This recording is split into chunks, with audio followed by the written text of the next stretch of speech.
સુરતની પ્રસિદ્ધ Saint marks higher secondary સ્કૂલમાં તારીખ 26 જાન્યુઆરી 2026ના દિવસે આજે શાળાના સંચાલકે ગણ મહાનુભાવો શિક્ષકો તથા વિદ્યાર્થીઓએ પ્રજાસત્તાક દિવસની ઉજવણી કરી હતી। સુરતના પશ્ચિમ વિધાનસભાના ધારાસભ્ય શ્રી પૂર્ણેશ મોદીએ કાર્યક્રમમાં મુખ્ય મહેમાન તરીકે તથા અશોકભાઈ ગોહિલ સુરત મેઘવાડ સમાજ ટ્રસ્ટના મુખ્ય સલાહકાર ગેસ્ટ ઓફ ઓનર તરીકે ઉપસ્થિત રહ્યા અને તેમનું સ્વાગત શાળાના વિદ્યાર્થીઓએ પુષ્પવર્ષા તથા બેન્ડના તાલે કર્યું હતું। આ કાર્યક્રમની શરૂઆત ધ્વજવંદનથી કરવામાં આવી હતી। ત્યારબાદ હાજર તમામે તિરંગાને સલામી આપી। ત્યારબાદ વિદ્યાર્થીઓ દ્વારા દેશભક્તિ ગીતો, ભાષણો તથા નૃત્ય દ્વારા દેશપ્રેમની ભાવના વ્યક્ત કરવામાં આવી હતી।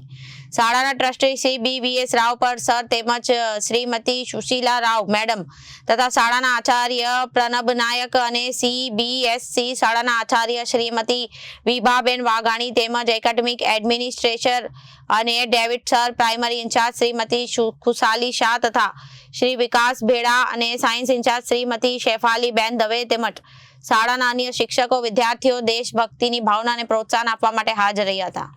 Bureau report, Janadesh news.